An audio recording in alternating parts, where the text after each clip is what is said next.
What was early childhood like? Did you have siblings? And what were your parents involved in your life? Yeah, yes. My parents were hippies. They came from East New York, Brooklyn. They bought a house out in Long Island, and that's where I was born in 1962. My mother was a beauty queen. She was a runway model for L'Oreal. She modeled her hands. She was a Rheingold girl. Now we're going back, And she was a blonde, blue-eyed knockout. And I was born this hairy Italian, dark hair, dark eyes. So I wasn't, the epitome of what she wanted in a daughter, but she absolutely adored me. I grew up with some hippie parents. We're going skinny dipping. You and your brother stay in the house. It was like that. And, back then I was sick. My brother was born in 1968. So he was 6 years younger than me. And back then a 10-year-old was watching a 4-year-old and they would go out. It was really commonplace. I actually was very integral in raising my brother because my mother, I don't have the patience to feed your brother. Just feed him. And I would do the airplane, and he was a real pain in the ass. And I tell him this all the time, and he has no recollection of it. None. Yeah. He was spoiled. And, when he did something bad, I got in trouble. It was one of those, a typical Italian family. So that's, my father just adored me. And I went to high school. I went to Syosset High School, my first love, Jimmy. And then I went off to Villanova. I did have some scholarships. My grades were great, and I could draw, I could paint. And so I had a scholarship to Art Institute of Pittsburgh and something at SUNY Oneonta, upstate. And so we went to see different colleges, and my father drove up and we got into the campus and they go, "Where is admissions?" And they go, "Well, you have to go past the co-ed dorms." My dad goes, "What?" "The co-ed dorms." We drove out. I never got out of the car. The old Italians, man, he wasn't going to, I was 17 years old going to college. He was not going to leave me at co-ed dorms. Not that you can't get into trouble. So then I wound up visiting Villanova campus, and it's beautiful on the main line in Philadelphia, and it's pretty poshy, and I fell in love with it, and that's where I wound up. So I applied liberal arts. I got there. My mother became paralyzed from a disc, and I switched my career to pre-med. I originally wanted to be an OBGYN. That was my thing. I thought I would be a cool doctor delivering babies. It would be great. I'm pretty free-spirited. But then life happened. She became paralyzed. And then I spent the summer with this chiropractor in Long Island, Dr. Pascal. An ego couldn't probably fit in this room, his ego. But he was a great chiropractor, and he healed my mom. She never went for surgery. And I said, "Oh, I like this." And then I wound up going pre-med and then applying to chiropractic school. And I wound up, I got into New York. And then I wound up going to the one in South Carolina. Wow. And so this doctor helped your mom walk again. Yeah. She was literally in a recliner for 6 months, severe wasting of the left leg. She was scheduled for surgery. My dad worked for Grumman Aerospace. You're familiar with that? Of course. And as a last resort, somebody said, "Try a chiropractor." So my father brought my mom in, and within a couple of weeks, she was walking. Wow. And she was in her 40s. She was young. Wow. So that's how I just kind of like life steered me in that direction. And I loved it. Yeah. Loved it. You saw the power of healing. Yes. It was great. Yeah. That's great. So you go on to med school. Yes. Was it a culture shock going from Long Island to Villanova? I did not fit in with those mainline preppers. Yes, okay. No. I tried out for the Tri-Deltas, the sorority. And, I wore the kicking boots. I was in New York. I had the jacket with the tassels, and they looked at me and they go, "I'm sorry, you don't fit the image of a Tri-Delta." Okay, whatever. So then I tried out for the Blue Key Society. Those are the people that walk you around the campus, when potential freshmen are coming in. Yeah. I didn't fit the mode for that either. But that was the days. I went to Villanova from 80 to 84. That was the days of streakers. So Villanova is a Catholic school. You know that. Some of the professors are priests. So this one frat gets this idea that during one of the Blue Key, when they're showing the potential students that they were going to streak across the campus with nothing but ski masks on, and sneakers. And these guys came running by full exposure. It was a riot. It was, they got thrown off campus, but I think in the end it was so worth it. Yeah. These were the 80s, honey. It was different. Yeah. Very different. Deters people from going to the college or draws people to go to the college, right? Rather. Oh, my God. That was a great time. I loved it there. I fell in love with this Greek guy. His family wouldn't accept me because I wasn't Greek. I mean, Greek Orthodox and Roman Catholic are really not that far apart. Right. But three brothers, all went to Villanova, all went to Temple Medical School, and he became a plastic surgeon. I did see him many years later at our 25-year reunion, and he wasn't a freaking wrinkle on him. So that was that. What was med school like? Chiropractic school. Chiropractic school. Well, it was great. At that time, there weren't a lot of female chiropractors. So we were like kind of a minority there. We had quarter systems. So if you did, instead of going 2 semesters a year, you do 4 quarters a year, you can graduate in 3 years. So that's what I did. I just went pedal to the metal. I wanted out. I wanted to start my practice. It was a lot of fun. Yeah. It was a lot of fun. And it was a lot of work. And then we had to take national boards. At this point in time, there's 3 sets. When I graduated, there was only 2 sets of national boards. And then you have to take a state board for every state that you want to practice in. Okay.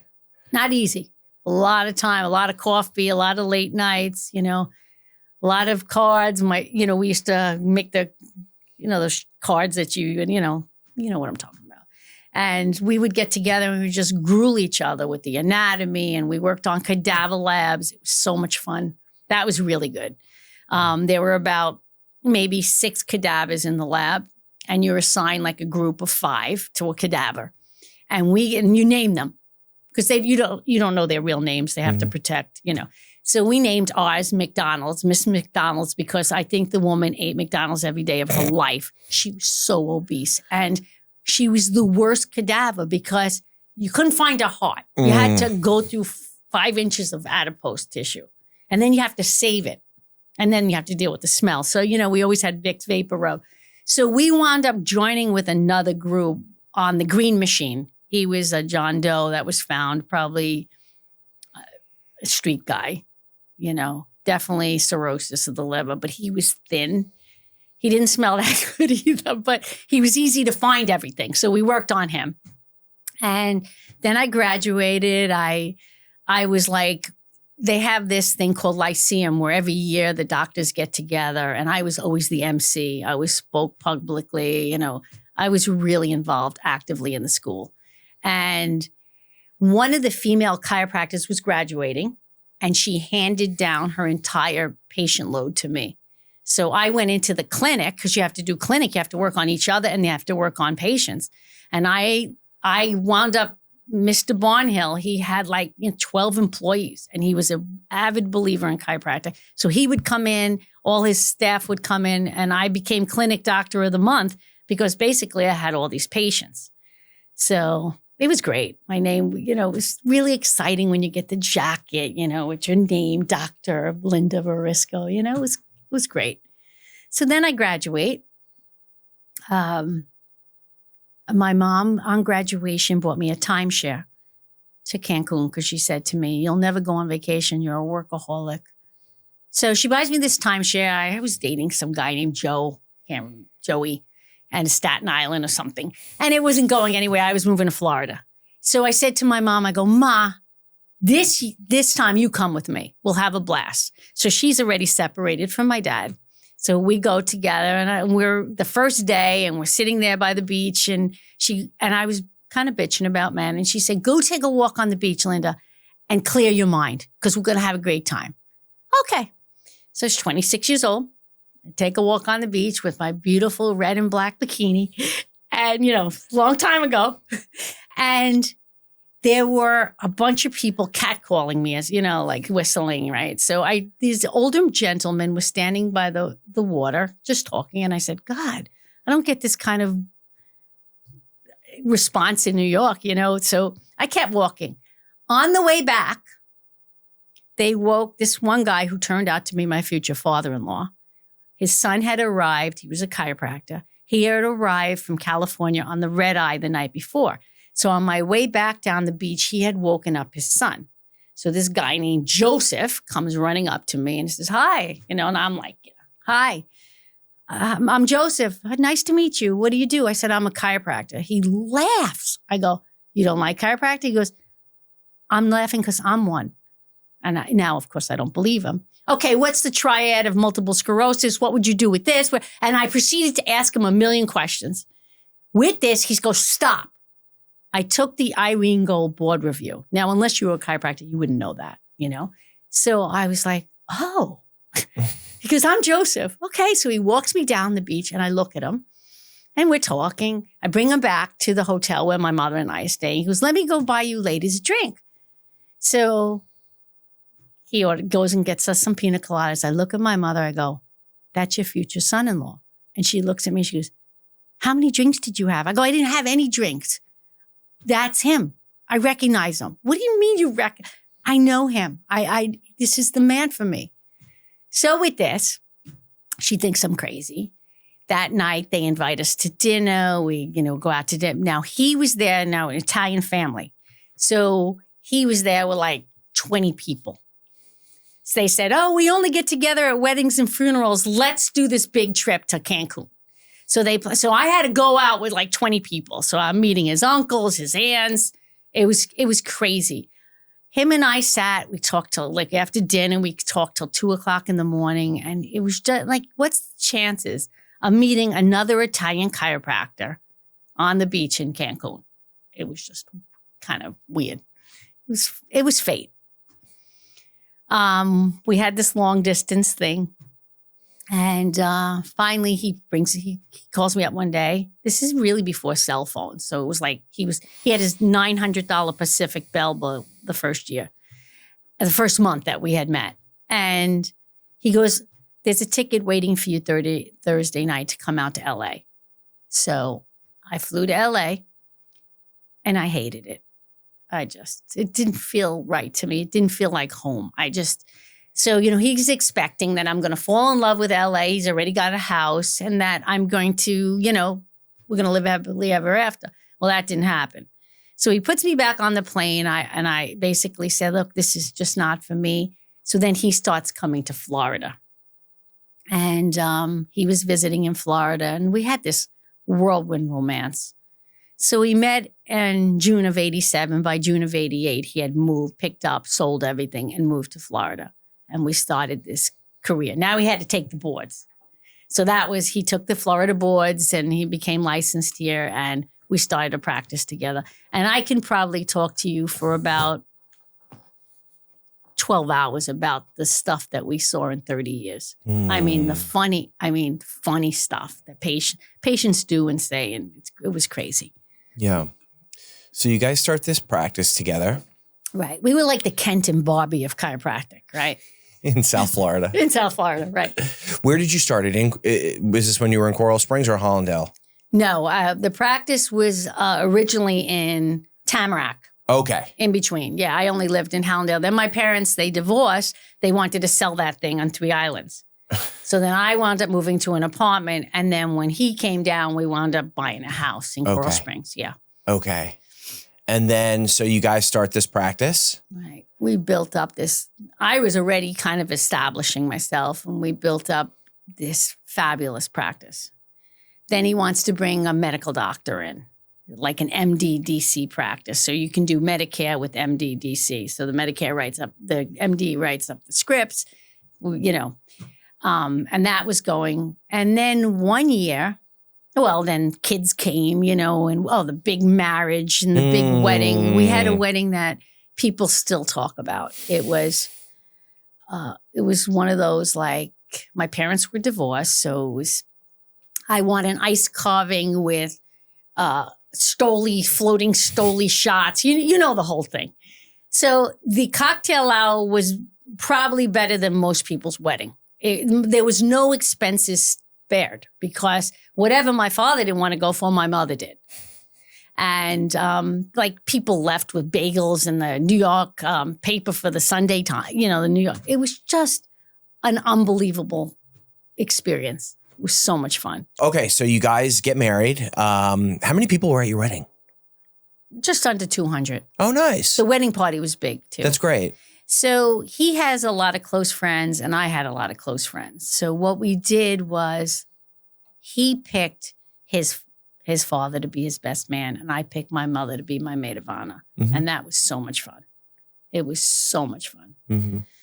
And then we came back to Florida and we started our life and we decided we're going to travel and wait 5 years before we have a kid. So my first son was born in July of 96. It was just wonderful. Mm. And the whole family, my mother, because she wanted to be close to me, right? So she wound up picking up her life and moving to Florida. My brother came, my uncle came, and then before you know it, the entire family's there. And then I had a miss. We had pregnant again. I had a miss of twins. And then I had my daughter in 2000. Wow. Yeah.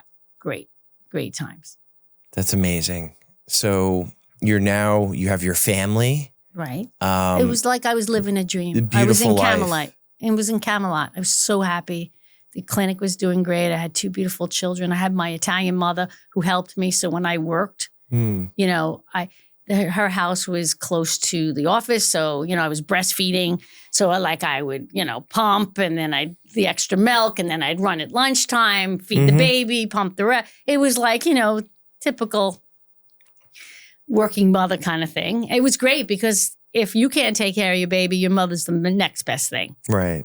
So, and then one year in 2001, he said to me, "Come on, Linda, I'm taking you somewhere for lunch." And we get in the car and he drives to this building on Oakland Park Boulevard. And he raises his arms. He goes, "This is our retirement. We're not going to pay rent anymore." I go, "This is a shithole. I don't like this." To be honest with you, that's exactly what the words that came out of my mouth. So he said, wait, the real estate agents come. I'm going to see it. I walked in. I knew there was a dentist in the building because that's the only thing I smelled was that dentist smell. And I said, "Look, this place looks like a dump. It doesn't look like anybody loved it. I would rather stay and write a check for $2,500 a month for the clinic than, take on this thing." So then he said the magic words. "If I run the numbers with your dad and your dad puts his seal of approval on it, will you take it?" I said, "All right." So that night, typical Italian style, the 2 men sat down with pad and paper, a bottle of scotch in the middle, and they started to run the numbers. I put the kids to sleep, took a shower, came out in my pajamas. My father looks at me and goes, "Linda, I don't see how you don't buy this building." Now, I really didn't want it. The building was about $1 million. I think we took out $1 million in loan. The building was 9-something, and then we took out some extra money to fix it because it was just a dump. And we bought it, and then it took us a year to get certificates of occupancy, all the things that pass inspections. We had to build it out for a chiropractic office. All right. So then that happens. And, we have an $11,000 a month mortgage. That's steep, And then, you got all the other stuff that comes along with it. Elevator maintenance. And, it was a nightmare. Okay. So where does Camelot start to change? So we're practicing and my husband came up, this patient and my husband came up with this idea for drug testing company. And we were the first drug-free workplace in Florida. So he started to ease out little by little into this drug testing. And I was running the chiropractic office. And it started to really, really grow. And he made this connection with this guy. And all the Columbia hospitals people could be his sites. Do you know what drug-free testing is? Pre-employment. Okay. Yep. So you have to do a piss test. Yep, and if you're positive for something, they won't hire you. Or if you get involved in a workman's comp accident and then you test and they send you. Okay. So this was really ground floor at the time. I mean, nobody was doing this. And this was the 90s, the late 90s. I'm backing up a little bit. Mm-hmm. So he brings this guy in, Robert, and then this is happening in one room in our office. And then he brings the wife in to run it, like be the front desk kind of thing. And you know when you get that knowing feeling, like you get like your hair sticks up on the back of your neck. And I immediately had a distaste for this woman. And I didn't trust them. So my brother comes down. He gives my brother 5% of the business. His friend Nick comes down. He gives him 20%. And then he wants to give these people a percentage of his business. And I said, don't do it. I said, just pay them really good. Linda, you're thinking with your heart, not your brain. This is a business decision, blah, blah, blah. I said, listen, remember when we got married, everything was a team. We can't proceed until both members of the team. And I don't like this idea. Next thing I know, they're at my house. He signed the paperwork. Okay. He just bypassed me completely. Within 3 weeks, they joined forces with his best friend and had controlling shares of the company. And they gave him an employment agreement. They go, you're going to go out and sell. And he said, no, I don't want to. And he was fired from his own company. We were in the litigation. It was terrible. So there was a knock on my door. This is prior to moving to the building. The knock on my door, I open it up. He's standing there. He's got no phone, no car. They took his car. They took his phone. Everything was through the business, right? And he was a broken man. Broken. Like somebody I didn't recognize. I took him home.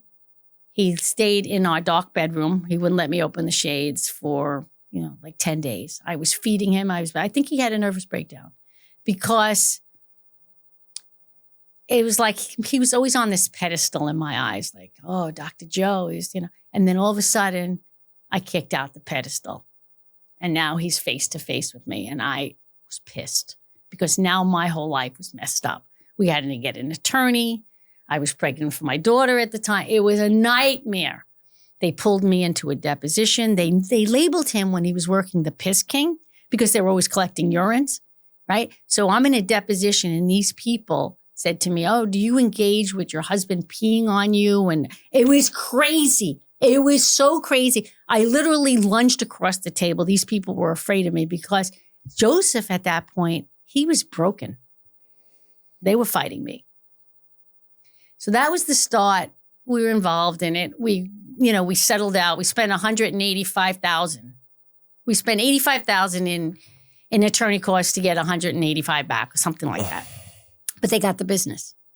So I said to him, you're a great chiropractor. Come back to the office. I had to kind of spruce him up. My daughter, when she was born, it brought him a second life. Okay, so life goes on. We buy the building. Then his father, who was a famous doctor, who was a cardiologist in New Jersey, gets sick with cancer. Lung cancer. I mean, you smoke 2 packs a day for 40 years. He's a cardiologist. You think that maybe that's going to happen to you? Okay, so he comes down to Florida. He winds up passing away. Leaves my husband with a couple of $2 million. And this is when life starts to get really crazy. And my husband became a different person, got depressed again. We went to New Jersey to bury him. And I said to my husband, we sat down, I go, you need to make some changes. Either, things got to change because this is not good. You're depressed. You may need help. You need medication. I don't know what it is that you need, but you're not getting what you need. And neither am I. So he stays on in New Jersey. I come back to handle the practice. He had some things he had to clean up. Yeah, that's what he told me. He comes back. He's sleeping all day, up all night. I get up from, I wake up in the middle of the night. He's not in bed. I find him, in the garage. It was really, I don't know what was happening, but I knew something bad was happening. So this is when you watch the man of your dream turn into something that you don't recognize, right?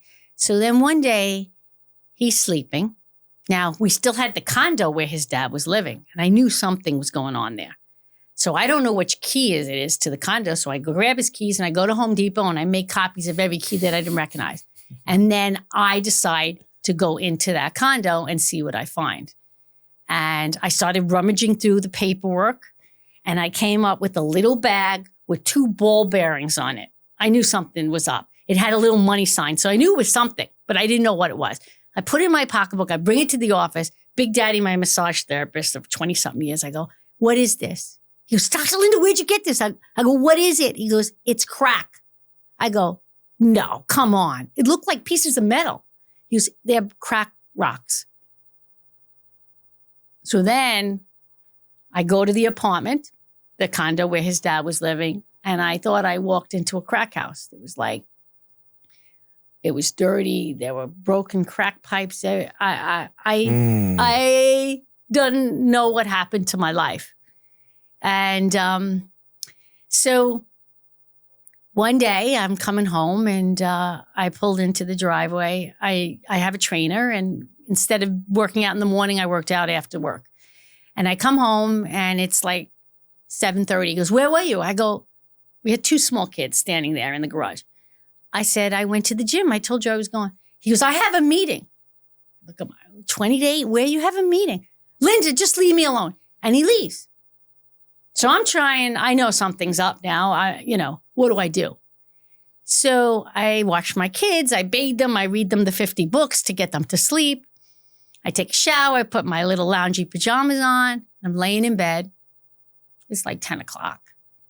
And I said, I know exactly where he is. I'm going.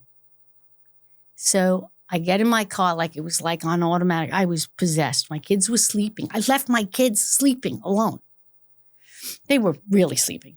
I drove the car like I drove my car like 5 minutes away, and all the windows are shut. It's a ground floor condo. This is when it gets really funny. And I'm in my flip-flops and my Victoria's Secret loungies.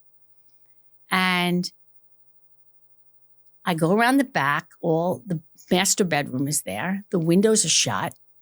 But it was like those horizontal slats. And one of the slats on the top was bent. I go, shoot, I can get it. I shimmy up 8 feet, okay? 8 feet up, because the condo had 2 walls that came out, cement. I was able just perfectly with a little spread eagle like an urban ninja up the wall. And I get up there and I look in that slat. And it was like I couldn't peel my eyes off it. There was a porno tape on, and there's my husband on top of this woman, okay, having sex. And I jumped down and I landed like 2 feet on my both feet. I was like really proud of myself. I went into my car and I bawled my eyes out. Like, what is going on here? And then it was like the angel on my right shoulder. You need to go in there. No, you don't. You need to go home to your kids. And like I'm having this internal argument. You ever have those situations? Oh, yeah. Okay. And it's like 2 parts of you were talking, and it was like I went from hysterical crying to just like very calm. And then I heard these voices like, go in. And I picked up my keys and I walked in. And I walked right by the kitchen, and I walked right back to the master bedroom, and there they are. And I lean on the door frame, and like 30 seconds goes by, maybe 20 seconds or so. And then she spots me, and she taps him, and he looks over, he goes, how'd you get in? I go, does it matter? I'm here to the party now, right? Nobody moves. I take a step in. I said to her, I go, she was just the flavor of the day. She wasn't my choice of wrath. He was. So I said, do you know he has a wife and 2 kids home? With this, she pushes him off. I said, if I was you, I'd get your ass right out of here. She thought, I'm probably some psycho, right? She grabs all her stuff, runs naked out of the condo. She gets up, and underneath her is a towel, a bloody towel. So she didn't lose her maidenhood. Let's just be honest. Oh Okay. Okay. So he had no protection on. Like, what the hell was I exposed to now, right? So something happened to me. I basically snapped. I grabbed the towel. Now he's stoned to the bejesus. And I proceeded Scorpio, Sicilian, it all came out. You know how like the Tasmanian devil moves around something and attacks? Well, that was me. I don't know what happened. I only stopped. I beat him with the towel. And then once I got him down, I think I was kicking him. But I don't remember anything else until my body could no longer move. I was completely out of breath. And then I stopped. Then the superlatives start coming out of my mouth. I mean, I called him some obscenities that I never would have linked together that just came out of my mouth. And then I just said to him the last words, "You're the biggest effing disappointment in my life." And I walk out. Drive home like a bat out of hell, and run in to check my kids. They didn't move. Thank God. Now, what time is it? 11:30. I'm psyched. I'm so upset. Call my parents. No, So I start pacing the house. I wound up in the garage, grabbed the hefty garbage bags, and I start all his clothes, the ties, the suits, all the crap I bought him into a hefty bag. Drag it out.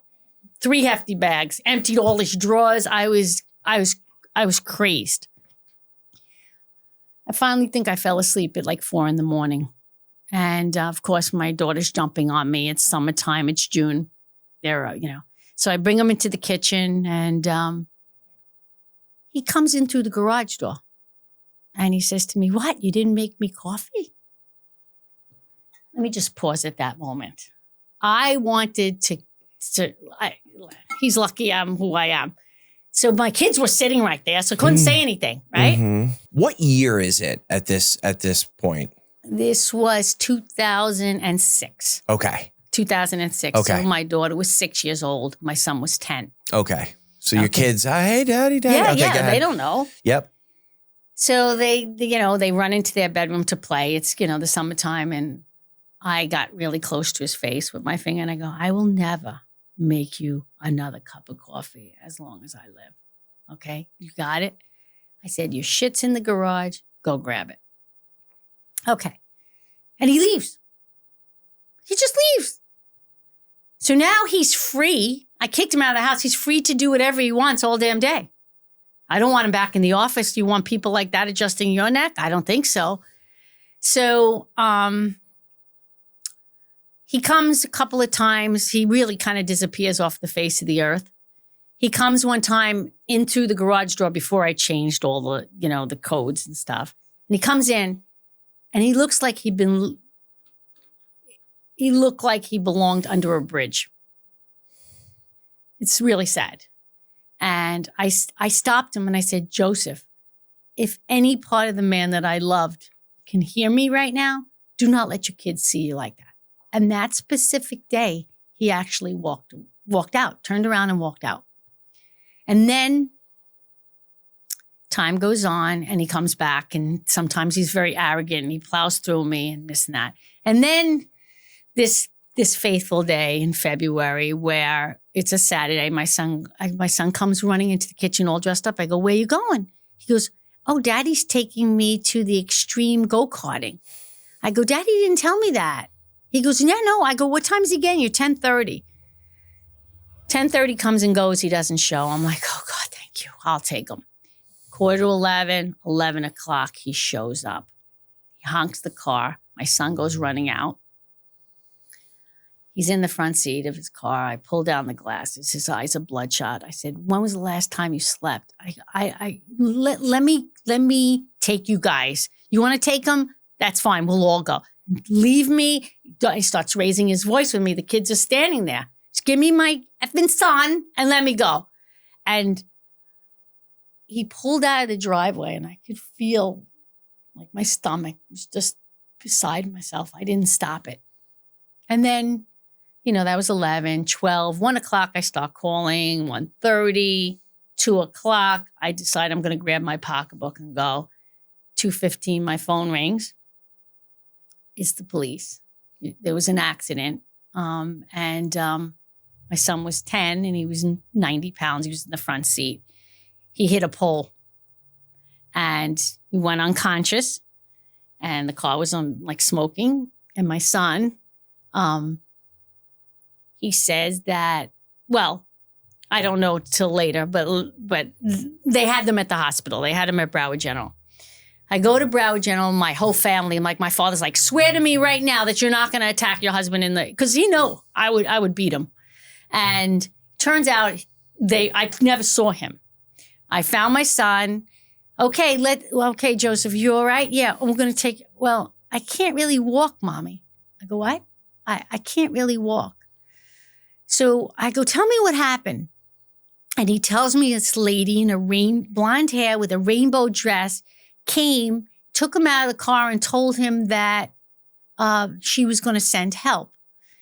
The cops were there. I asked them. They never drug tested him. They never piss tested him. And I didn't say anything because the insurance, so I kept my mouth shut.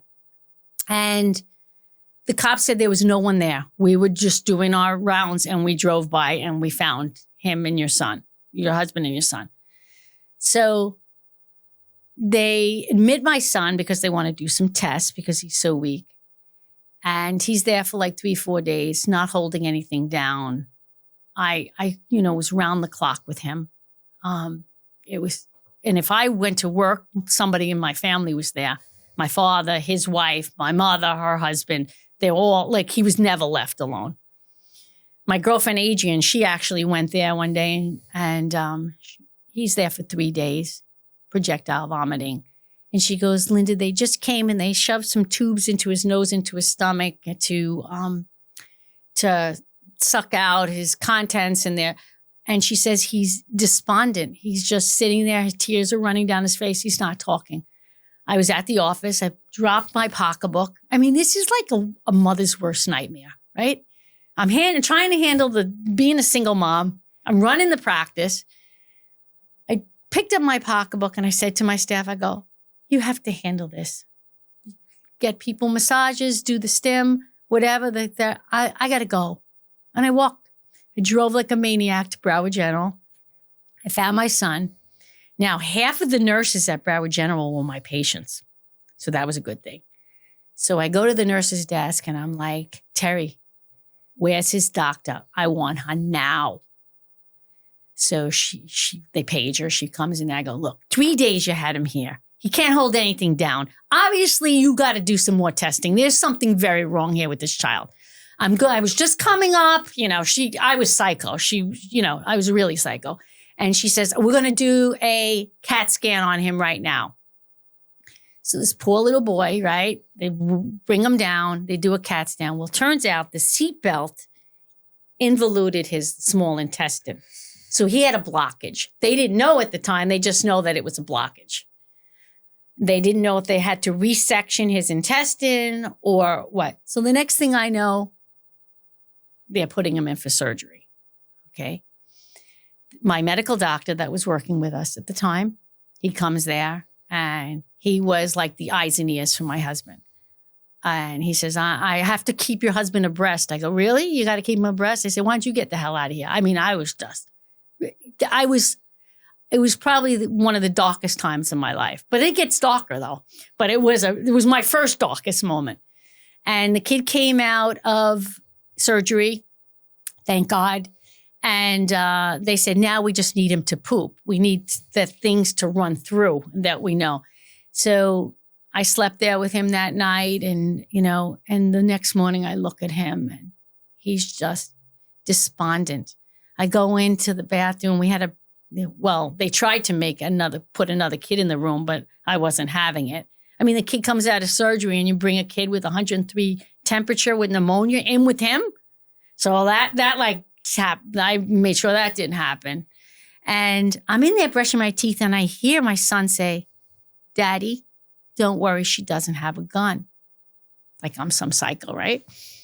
I come out there and he's standing there, bruised, stitches, black and blue, And I said, you're just in time for us. We have to increase peristalsis for this child, so we're getting him ready to walk. So the nurses, he's got 2, IVs. They're walking him down the hallway, and my husband's walking next to me. I go, you did this. You did this. So if this is not a wake-up call to get your crap together, I don't know what is. And he started to cry, and he left. So instead of getting help, he sinks deeper. So we get back to the room. He leaves. His visit was literally 5-7 moments. I guess he wanted to lay eyes on his son, And I said, okay, we need to get Joseph to poop. So I had to kind of bring this kid back to life. So I get on the phone. I call my father. Dad, Grandpa, how much will you give if Joseph poops? I'm in for $50. Okay.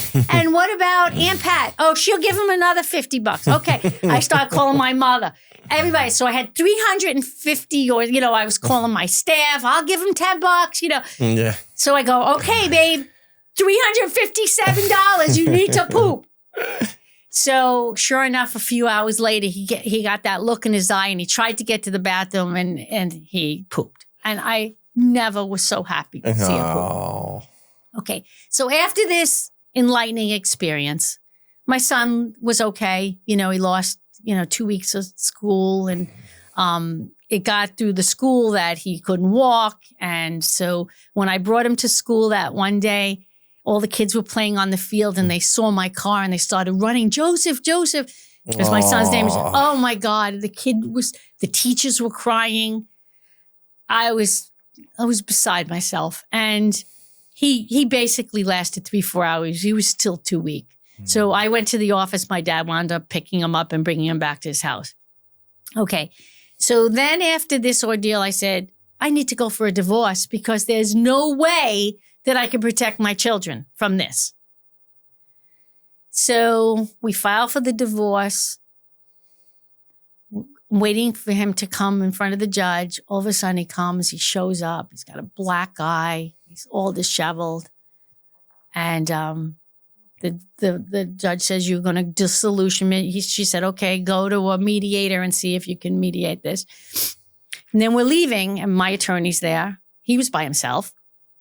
And he said, Linda, I need a 20. My car's in the garage and I can't get it out. So I went in my wallet and I gave him a 20. And my attorney, she said to me, why'd you do that? I said, because he's pathetic. It's sad. And I need him to go home and go to sleep. She goes, he's not going to be your responsibility for much longer. You got to let go. It was like this gorgeous Italian Adonis turns into this, something I didn't even recognize. Okay.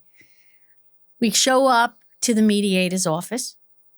He was an Italian guy. I'll never forget him. Michael. He was a retired judge. And who shows up to be an attorney, but some PI attorney that we used to work with, personal injury attorney. He's like, he comes up, Linda, he gives me a hug. This is not the norm, right? That the opposite side's hugging him. He's like, listen, I know what's going on. We're going to be very fair to you, this and that. Well, that wasn't the case. They always say. Yeah. My ass. Okay, so. What year is this that you're going through mediation and everything? 2007. Okay. And I wound up getting divorced in September 2007. But he was just when my little son was born, he bought me a BMW. A 740 IL. I loved it. We called it Vinny. And he wants the car. The car's 11 years old now. He wants the car. And he wants the house. It was crazy. Like all this money his father left him. And now like his wife or his ex-wife and his 2 kids are living, So he's not agreeing to anything. And the mediator stops the whole thing and he said, come on, Linda, come in my office. And he was an Italian guy who was older than me. And I looked at him, I go, Mike, if I was your daughter, what would you tell her right now? And he said, if you were my daughter, I'd put a bullet in his head. But we can't do that. So what I'm telling you is give him what he wants and don't look don't look in that rearview mirror, Linda, because if he goes down, he's going to take you and the kids. You got to get financially away from him. So I did. We went back in, I gave him the BMW. And then he looks at Mike and he says, I don't want to sign this. Really arrogant, really horrible. He didn't want to agree to pay $1,000 a month for his kids for child support. For 2 kids, $1,000 a month. Right. So the mediator steps in. He goes, okay, Dr. Ferrante, you have till 5 o'clock on Monday to sign these papers. And if you don't sign them, we're going to go in front of the judge and we're going to tell her about your little habit. And we're going to tell her about what you did to your son. And then, he got his attention. Saturday, my phone rings. At this point, I started to date this guy, Rich, who I call Mr. Right Now. So Mr. Right Now, very interesting life. My husband calls me, goes, I want to give you $500 for both kids per month. I go, these are your children. I mean, because you got the practice, you got the house, you could support them. I go, and I got that building that's like a noose around my neck. And, oh, no, you're going to need to sell that in the next 5 years. And as soon as the kids turn 18, I want you guys out of the house. I mean, he was just really bad. So Mr. Right Now was there, and he said to me, agree to the $500. I go, why? He goes, because he's never going to pay you anyway. I go, are you kidding me? He goes, just agree, get out of this situation. So I signed the paperwork to get, out of this. I got one check for $500. That was it. Let me fast forward now. Now it gets really exciting. Are you okay? Oh, I'm on the edge of my seat. Okay. So it's 2008, my birthday, November 1st. There's a knock on my door. The kids are at school. And he's standing there. He's emaciated. So Joseph was 6'1", like 230. And now he had to be 6'1", 150, 160, I don't know. And he's walking with a cane. And I'm thinking to myself, wow, the drugs really did a number on him. He goes, I need to talk to you for 5 minutes. He was really actually kind of nice. I let him in and he pulls out an MRI report. And he said, I need you to look at this. And I look at it. And when I first met him, he had this cyst on his kidney. And every year we used to check it. And it was benign. It was benign and benign. Then he proceeds to poison himself with all this stuff. And the thing turned malignant. Not only was it malignant, it had metastasized to his thoracic and lumbar spines. He's a goner. And he goes, I want to come home. Now, if it was just me, Kevin, I would have said yes, because I would have helped him. But he had separated himself from the kids. And now if I brought him in the house, my kids would have to watch him die. And this was about the kids. It wasn't my decision. It was my decision not to help him because of the kids, not because of me.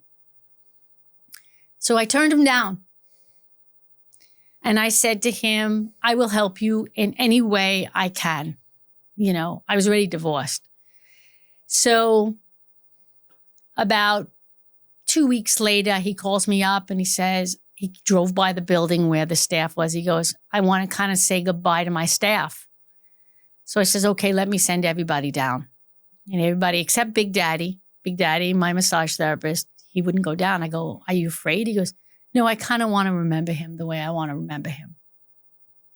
So I had called all his friends and he was basically estranged. He was living this life with crack hoes. And by the way, my dad tried to talk some sense into him. I forgot to mention that story. And my dad had no idea about addiction. And he knocked on the condo door and he answered the door flanked by 2 women that my dad said to me, I don't think they had a set of teeth between the two of them. I mean, it was just bad.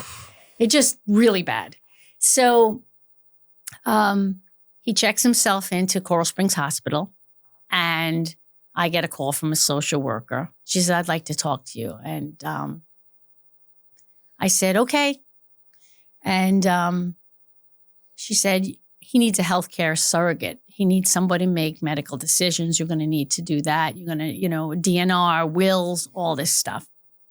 He had life insurance, which I was continuing to pay even after I divorced because I knew he wasn't going to pay it. And so I watched him from November 1st till he died January 5th. I was praying he didn't die during the Christmas season. And every time I would go, he would get worse and worse. And I took my kids and they would feed them Ensure. And this growth was just, it was horrible. And, Christmas, we brought him all sorts of food and he was happy. And then each day after Christmas, it just progressively worse and worse.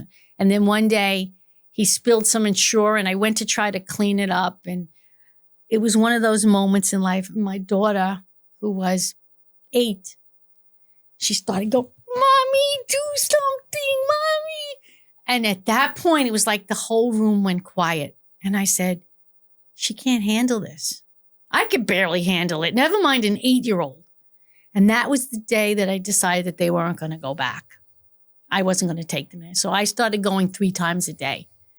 I'd go in the morning and drop them off at school, go in the morning, run there at lunchtime, then go at night. It was an ordeal. And then this one Monday morning after the 5th, I called up my dad. I said, Dad, I'm running late. The kids couldn't get it together. I said, could you go see Joseph for me?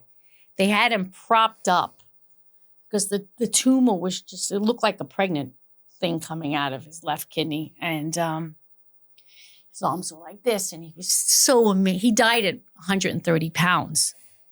It was just, okay. So I sent him up to New Jersey, buried him, did the eulogy. I don't think anybody really knew what happened. Maybe his close friends up in Jersey did. I didn't.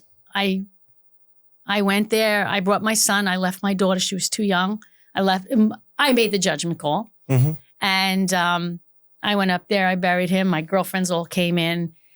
And I managed. And I buried him. And then they're about to, it's the last thing. We're going to bring the casket to the mausoleum. And my son, who's outside playing in the snow in New Jersey, January 5th, he comes to me, he goes, Ma, I really don't believe that Dad's in there. Now, it was a closed casket, right? I don't want anybody to see him like this. I didn't look. I didn't even have clothes that would fit him.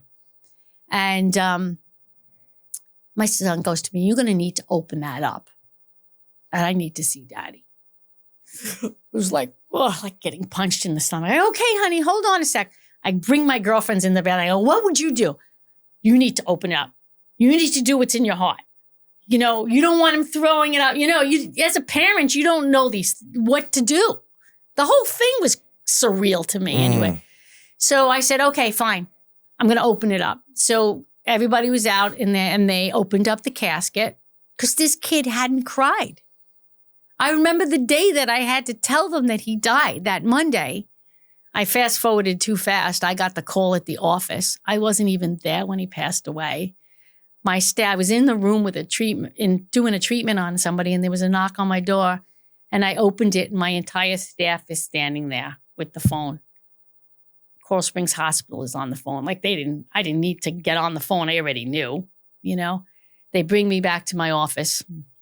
One of my patients drove me home. One of my staff drove my car. They didn't want me driving. And then I decided to go pick up the kids from school and tell them. By that point, my entire Italian family was at the house. So I opened up the casket and I'm waiting for this kid to break down. I'm just standing there like frozen in time. And the next thing, he starts to touch his father. Starts to touch his mustache, his hands. And I'm saying that, I go, God, please get me through this. I could, the tears, it was horrible. It was just horrible. And he's touching his hands. And then after that, he falls onto the floor, hysterical crying. I'm like, thank God he's crying. And I just held him. And then when he got it together, and the poor funeral director doesn't, this is hard with a kid, with a father, So I get the kid together. I go out. His sister was there. And I said, do you want to see him? She was a whack job. We're not even going to go into her. She goes, yes, I would love to see him. So she goes in, and then they closed it. And then we brought the casket to the cemetery. He's buried in the mausoleum with his dad. And then it's snowing like unbelievable, January 5th in Jersey. And we had a 6:00 flight out that night. I said to one of his friends, I go, get me to that airport. I just wanted to get out of the cold and back to Florida. My insides were cold from all this. It was just too much. So I come back to Florida, and life goes on. Mr. Right Now is in my life. I'm struggling. Then the crash of 2009-10 real estate crash hits. 2 of my tenants leave. So now, I don't have enough money to pay my mortgage, right? My medical doctor gets in trouble with Medicare. He leaves, okay? And 80% of my practice left with it because 80% of the practice was Medicare. I sat down, I go, okay, I got to do a plan B. So I decided to do personal injury. Personal injury is where the money's out for chiropractors. I went to every personal injury attorney that I knew. I said, you know my situation. Please send me some patients and this and that. And they started to come in. And then I went to this one guy, and he said to me, Linda, I think I know some people that are going to help you. I said, great. So I agreed to meet these guys in Sunny Isles, Florida. And I had to get buzzed into the room, and my hair went up on the back of my neck. They had accents. They were Ukrainians. And I didn't understand why everything was buzzed in, and why, what kind of office do you have to get buzzed in for, and they had a treatment room, and there were cameras. I met with these guys, and they started to pull up all the history they can on me. And I left. I called Mr. Right Now. I said, I'm not going with these people. I just, the hair stuck up on my neck, and I'm not going. So that night, my phone rings. And this lady, Roberta, that I used to send all my MRIs to, she calls me. She goes, Linda, you met Felix and Andrew? I said, yeah. She goes, you got to go with them. I go, no, I didn't feel comfortable with that. Linda, they're great businessmen. You got to go with them. I said, you know what? Let me sleep on it. So they called me up the next day. We're going to give you $5,000 rent. I'm thinking to myself, oh my God, $5,000 would really help the building, right? So they come in, they said, this is how this is going to go. We don't have a license, a NACA license. Do you know what that is? No. Okay, so to have a medical facility, you have to be a medical provider. If you're not a medical provider and you're a business person, you need to get an ACA license. He said, we're going to apply for it. It's going to take a couple of years. But in the meantime, we're going to use your license. Okay? Okay. So they fill up the office, they bring in some staff, and we start going.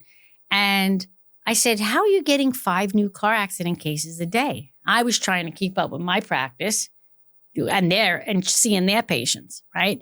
Even though I had a staff that helped me. Make a long story short, we're doing 411 pain. We're doing Google. We're spending a lot of $10,000 a month on marketing, and that's, so time goes on. This was in 2010. I'm working like a dog. I wound up breaking up with Mr. Right Now, and then I wound up meeting Mr. Right, another man in my life.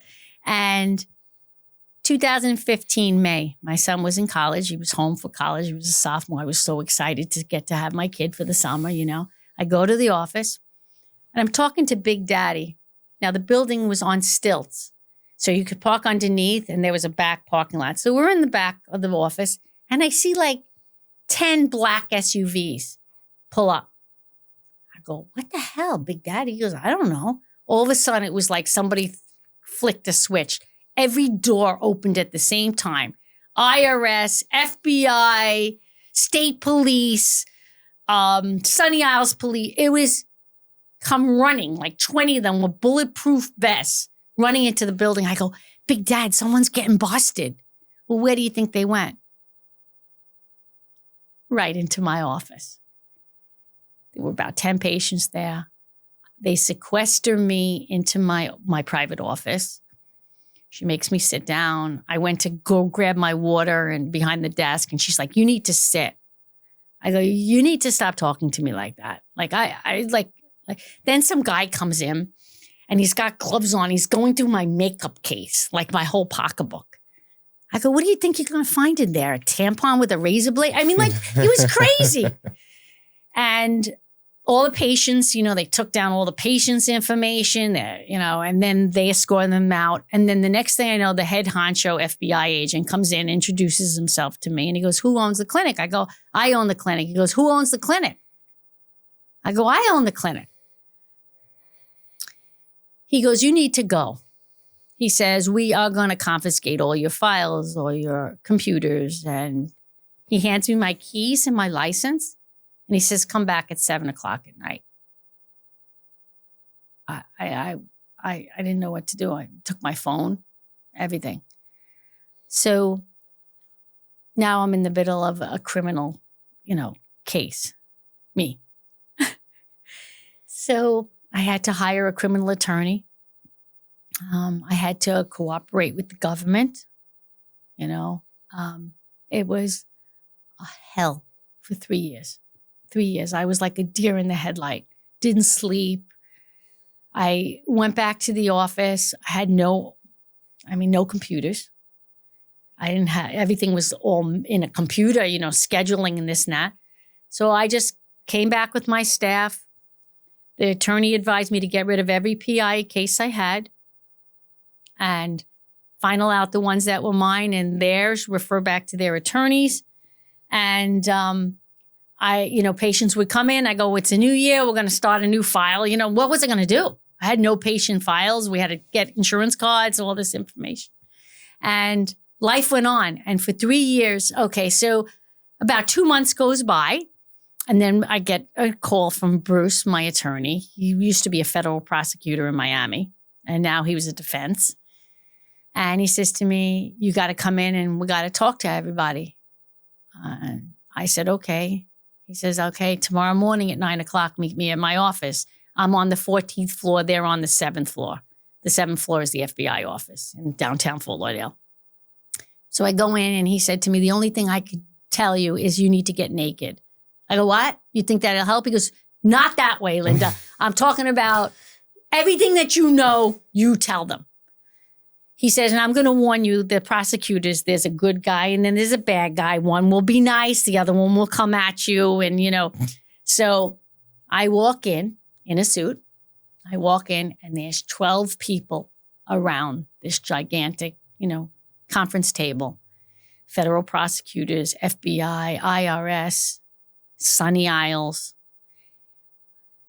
Turns out that there were bugs in a lot of my rooms.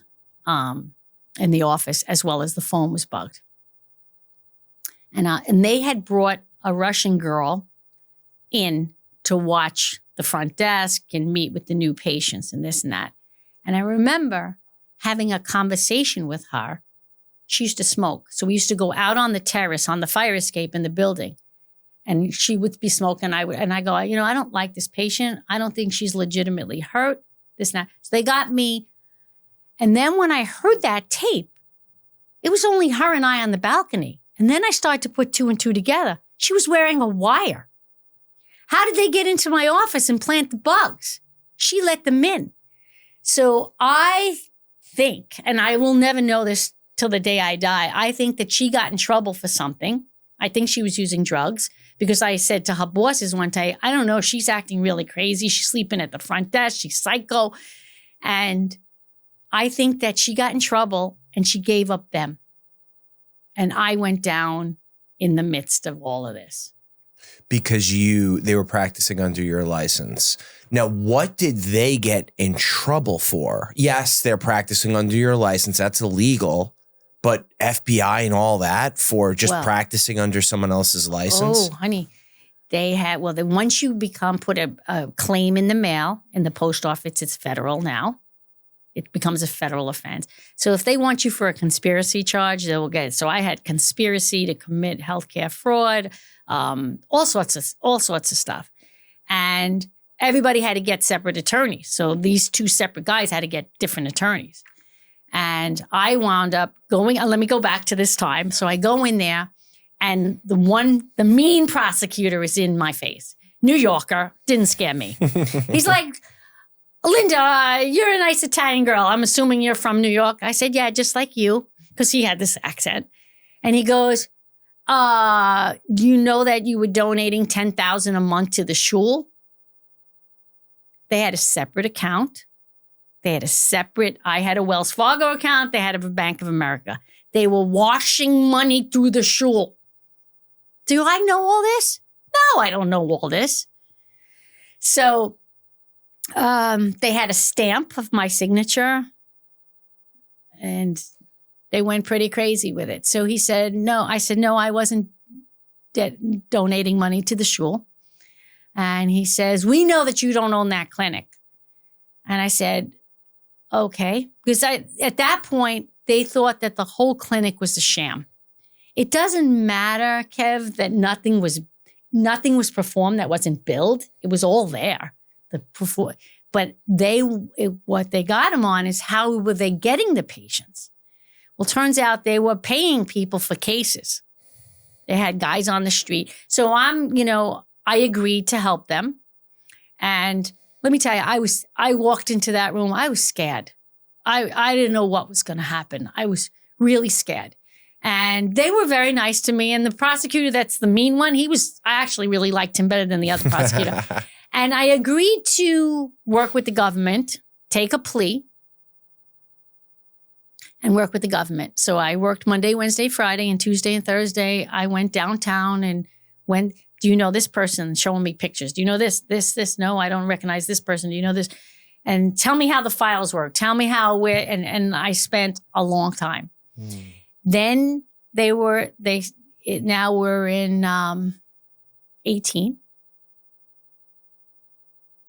And it was Christmas time of 17. And they said to me, okay, we're prepping you for court. We're going to court January 5th or something. I was scared out of my life. I was so frightened. So first my personal life goes to shit. Now my professional life. I mean, you want to talk how many times you got to pick yourself up, resilience, rise above. Mm-hmm. So I wound up becoming friends with some of these IRS agents. I mean, friends, like everybody was nice. We're ordering pizza, Linda. What do you like? And I'd go through the files and they were really kind to me. And then they were prepping me for court. And then one of the doctors took a plea. Turns out these guys had like 12 clinics, all run under different doctors' tax ID numbers. So they were looking at RICO, racketeering. They were looking at 25 years each. So I never knew what RICO was, So I didn't know half the stuff. Until you get hit with one. Yeah, until now I'm involved in a RICO case. So I was going to testify as helping the government, right? So that they would be easier on me. And I'm thinking maybe I'm going to die or maybe my kids are going to get killed. I mean, I don't know, So at the last hour, I remember going in there. It was like the day between Christmas and New Year's. I was there. And I go in there and they go, Linda, they took the plea. Andrew took a plea. Felix. I jumped up. I was like, they go, sit down. I go, doesn't this mean I don't have to go to court? Yes, it does. It means you don't have to go to court. We're waiting for one other doctor because this other doctor, they had to wrap it all up in a nice, tidy box with a bow. And then at the last 9th hour, she took a plea. Okay, so now it's time to get sentenced, right? Because you take a plea, you admit to guilt, right? I have to be responsible. I let them work under my tax ID number. Mhm. So that was my culpability in the whole thing. So I get a call from the attorney. I got good news and bad news. I go, what's the good news? I don't remember what the good news was, right? The bad news is you got the worst judge. But the good news is I know him. Oh, do you think that's going to help? I don't know. We're not allowed to sway judges, but I'm personal friends with him. Okay. So what they wanted to do to this judge, because I'm sure that they were looking at putting me away for 3 years. That's what my attorney told me. He was talking to the judge, and 36 months was kind of in getting tossed around. So he said to me, Linda, I have to tell this judge your story. I need you to get patient letters. I need you to get character reference. And I'm going to create a folder all about Linda. Show them your kids. You have to become human to him. Show him a picture of your husband's driver's license initially, and then what it looked like afterward. And I guess it helped. So the day of sentencing, March 13th, 2018, my mother's getting up there. She has lupus. I don't want her to come. I'm coming. You're my daughter. I'm coming. She was already debilitated, She came, her husband, my father, his wife, my brother, his wife, and then my staff. And then all these patients came out of the woodwork. The federal courtroom is small. There was standing room only. Standing room. I look back and I could feel the tears of gratitude for these people that came out to support me, So I'm sitting there, the judge comes in, and, I'm hearing all this, you're in, it's kind of surreal. So you're there, but you're not there. And I remember him banging down. So the prosecutors get up and they go, she was a great witness. She cooperated with the government for 3 years and all this stuff, but we're still recommending jail time. And I look over at these guys, and if I just looked at them like, are you kidding me? And then the next thing I knew, they banged that judge bangs the gavel down, and he sentenced me to 1 year and a day. That point, I left my body. And I remember the attorney kind of shaking me, like to get me back. And he writes 10 months on a piece of paper. Yeah. I hear my mother wailing behind me, like, I'm a nice Italian girl that grew up in Long Island with a gold spoon in my mouth. I don't wind up in situations like this. Anyway, to make a long story short, they take me upstairs. I had these two. When you deal with federal, you deal with the marshals, the U.S. marshals. I had two marshals that I swear were ZZ Top lookalikes. The long hair, they were like scary looking dudes, bald, They bring me up and they bring me upstairs and they fingerprint me. And they said, okay, the judge was nice enough to let me self-surrender. Okay, so that I could see my kids. My son was graduating college and my daughter was graduating high school. So that I could see my kids graduate, which was, in a way, really nice. Mm-hmm. It was, and I was grateful for that. I come down, I come out of there, and I don't know, I'm on the 3rd floor in this federal building. I didn't know where I was. I'm telling you, I was not in my body. And I find this officer and I said, please tell me how to get to the main downstairs. My family. He says, okay, honey, get in this elevator, push 1. Like, he kind of walked me out. I got there and I don't know where I am now. So now I had to look for a group of people. And I remember walking up and everybody was there waiting for me. And Mr. Wright comes up to me and he gets it was the only way I was going to hear him was if he got this close to me because I was gone. And he held me and he goes, we will get through this. Don't you worry, honey. I love you. We will get through this. The next thing I know, people are running up to me. My brother and his wife were hysterical. My kids were holding up my mother. It was so horrible.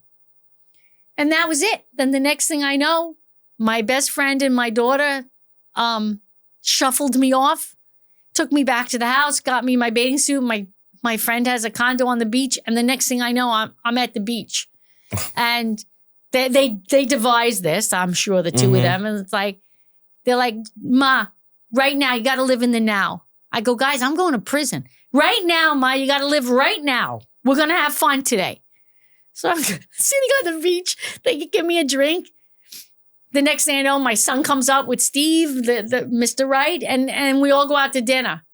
And then by 9 o'clock that night, my head was pounding. And I just had to go home and rest. I had been up 5 o'clock in the morning. Who could sleep the day you're getting sentenced?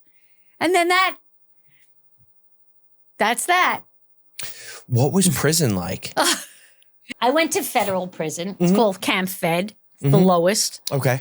I was in with Bernie Madoff's secretary. Okay. Piece of work she was. We didn't have bars. Okay. The day that we self-surrendered, I didn't know because that camp is part of a 5. So there's 2 pens, a low, a medium, and then there's the camp.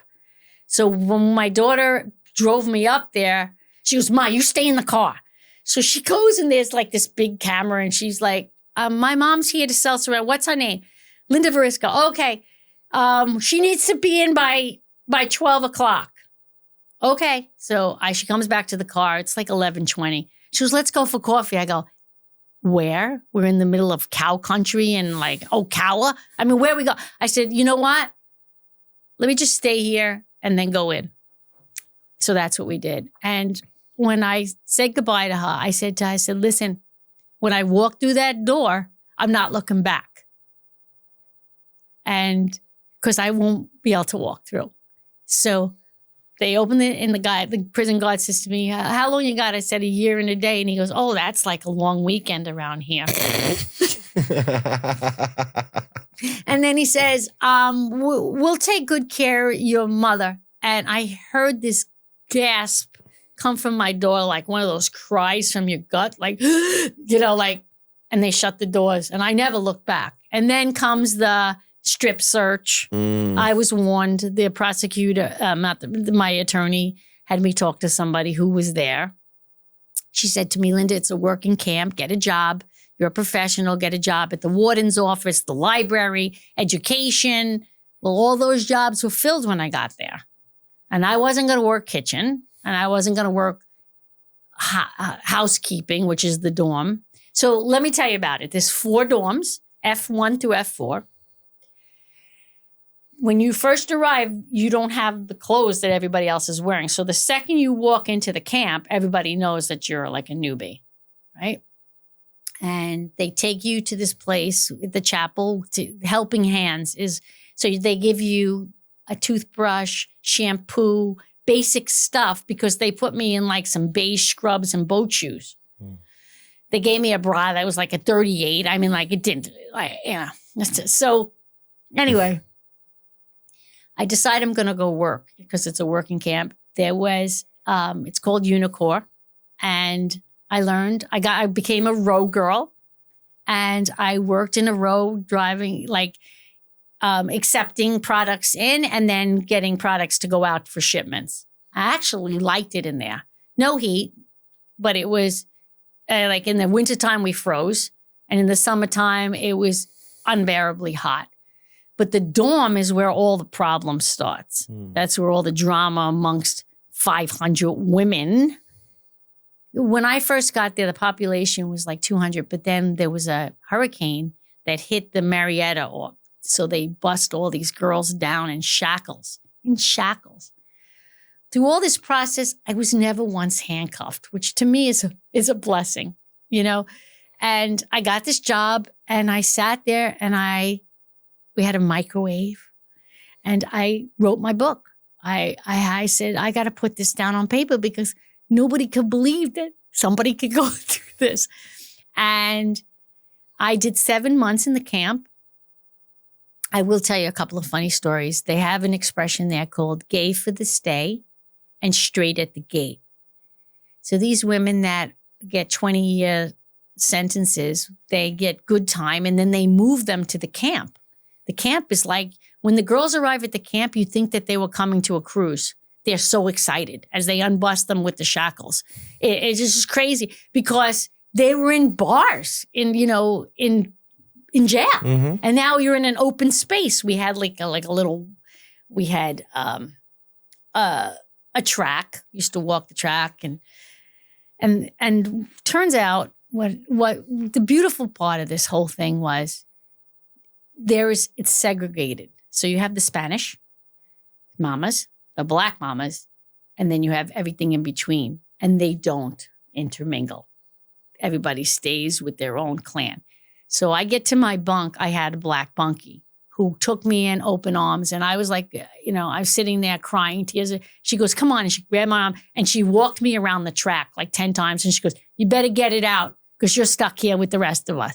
So I just, I did my thing and I was scared because the girls, they're not only white collar girls, because once you got a drug charge, they changed the laws and became federal.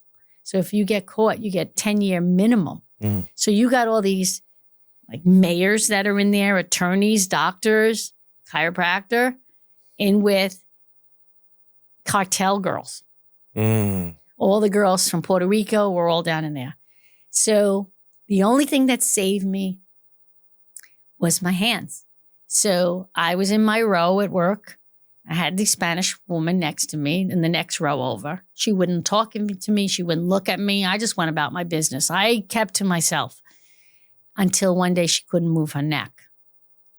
And this other girl who was bilingual, she came to me and she said, Linda, she was in my dorm. She goes, could you help Mariana? I said, yeah. She don't want to look at me, but I'll help her.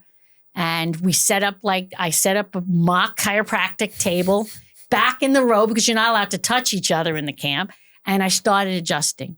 And then word got through because there's really no medical in these prisons.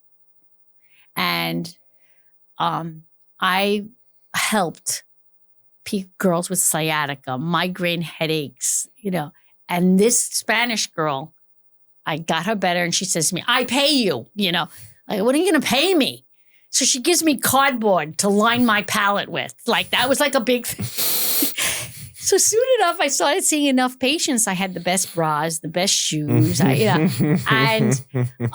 I loved it. Let me not say that. I didn't love it. I made myself comfortable for the 7 months. Then I started teaching Pilates class, and I taught Pilates class on Tuesday nights and Saturday nights to the girls, and I would have like 25 women.